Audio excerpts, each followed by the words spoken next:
hospital and seems depressed. David talks to his colleague and good friend, Doc. She hugs Emily and wishes her goodbye, and they leave. Emily brings her cat.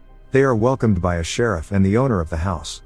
As they are sleeping early, David tries to cheer her up, but the girl is traumatized. The following day, David is unboxing his belongings and she is back. But her favorite toy doll, Alex, is not. Thinking that the little girl could become friends with Emily, he introduces himself. While tucking Emily to sleep, David asks her about her doll, Alex. Further about Charlie, she says that he doesn't like being talked about. David finds Alex in the bin with her face distorted. That night, he gets another nightmare. He has been getting the same nightmares and noise, and goes to check in the bathroom to see the words "You let her die." It was Charlie who did it. It was Charlie. As they play, Amy is eager to become friends, so she hands her doll. Feeling scared, they leave soon after. When David asks Emily, he sees a man sitting beside her, so he goes out to check and finds that hears Emily laugh, but when he goes to check on her, she is alone. He doesn't like David. David writes all of this in his journal after putting her to bed. She finds a door behind a closet. It leads to a basement downstairs. She tells him that Charlie was hiding in the dark. Books to read.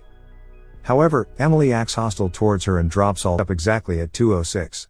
There is a noise coming from the bathroom. Inside, it is the dead body of the cat that lived with them. Fifth room.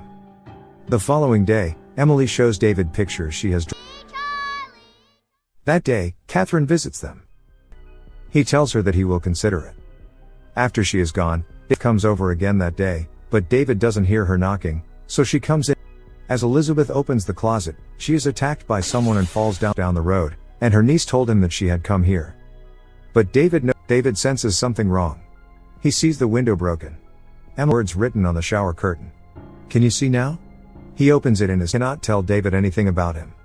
Then, David locks her in the room and rushes. David, on the other hand, decides to get rid of Elizabeth's body. David is now furious and is determined to find out who Charlie really is. David attacks him, assuming that this whole time, he is Charlie. David then walks into his study room, where he is surprised to see him after the move. Suddenly, everything comes back to him. We see Charlie as David himself. Whenever Charlie would emerge, David would be in it. Charlie was created as a way to express David's rage so that he could murder his wife. Sure which personality murdered her mother until Charlie killed Elizabeth. He tells Emily that Daddy is gone. Luckily, the neighbor, however, he is killed by Charlie.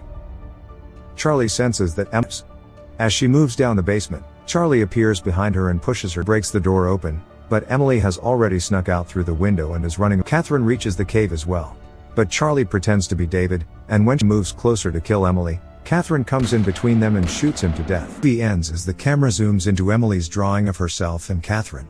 Of the movie that David and Charlie are the same person. David has a mental disorder. Was unknown to any of this.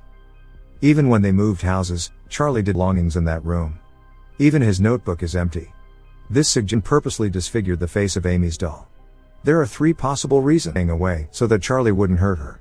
The third possibility is that Emily turn on notifications and leave a like to help the channel out. Thank you for watching.